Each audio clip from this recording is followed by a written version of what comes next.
crucial data that you need to gather are the mandatory data elements at a minimum for every source. And remember, those are the green fields in TEISS.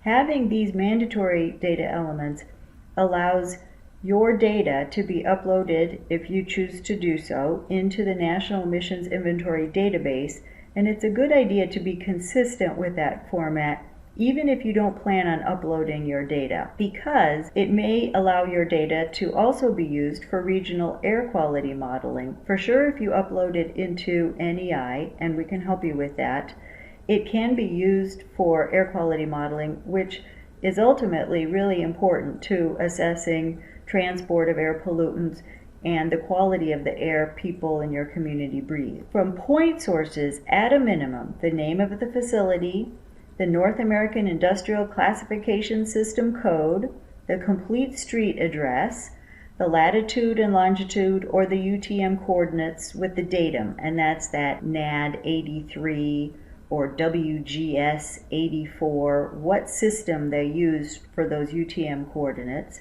the start and the end date of the emission process, which is usually annually, but it could be for only a several month period, the source classification code, what is actually happening in the facility to produce those emissions. If you obtain this information from the source, what they estimate their emissions to be, pollutant by pollutant, the period over which this estimate applies. So for example, is it an annual estimate of emissions, or are they giving you perhaps daily emissions? And then every number has to have a unit. 45 doesn't mean anything unless you know that it's tons per year, pounds per month, etc. And you can see that it would make a big difference between tons per year or pounds per month. At the process level, for point sources, it's really a good idea to break down what is happening to the process level, to get as specific as possible, because it increases the accuracy of your estimates and the usefulness of the data. So for example, if you've got a gravel company, then you need information about the site, so the facility name.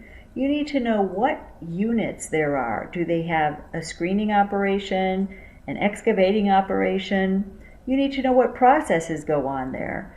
Are there loading trucks, screening gravel, output, release points? Do they have stacks or vents, or is the whole thing just one big fugitive release point? And then if they have release points, do they have any control devices on them? For example, is there screening operation in a shelter where they have filters for what's emitted to the outside air?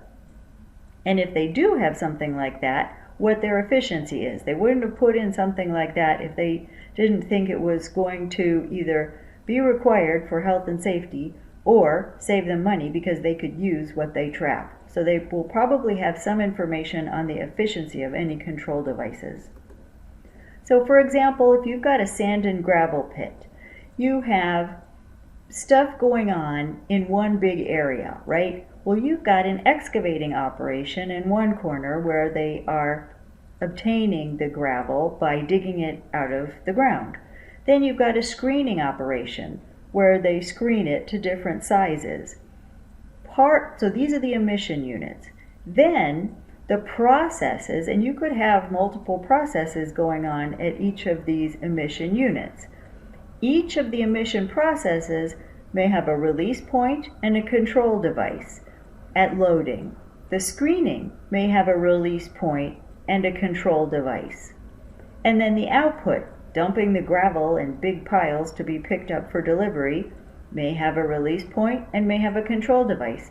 Now chances are a lot of your facilities will not have release points other than one big fugitive release point, and it will not have control devices. But if they do, that's critical information to obtain. For Nonpoint, which used to be called area sources, and mobile sources, that's sources that move around on the roads and off the roads, at a minimum, record the SCC. You have to come up with some sort of source classification code, the time period, which is usually annually.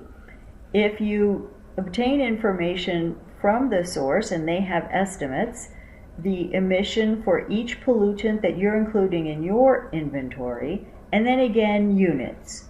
45 doesn't mean anything unless you tell me what it's 45 of. In summary, keep in mind what, how, where, when, and who. What you're calculating, how you calculated the estimates, where you got the data, and include websites, the complete address, the complete URL, and then put in accessed on date, because of course, as we all know, websites change.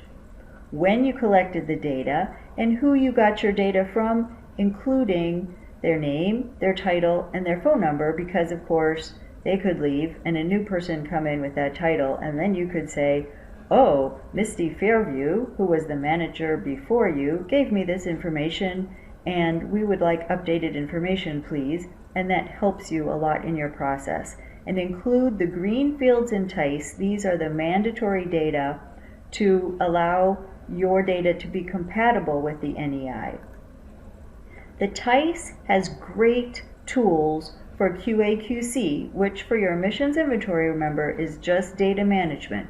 So you've got comment fields, and then you've got fields for data collected from, data collected by, the date, data checked by, and you can enter information in these fields, and then it is kept.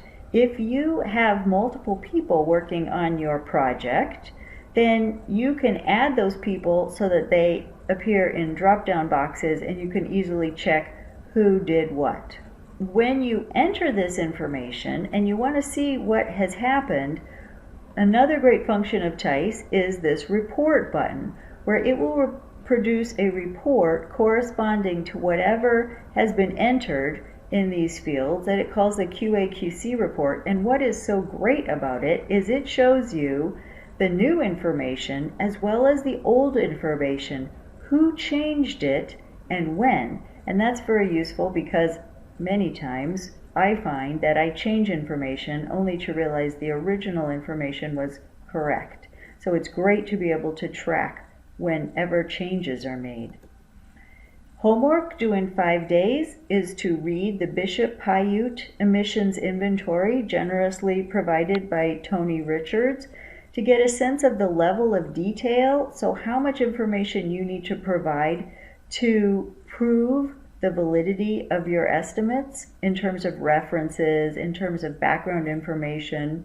And then the homework data management document has questions. Answer those questions in an email to your instructor.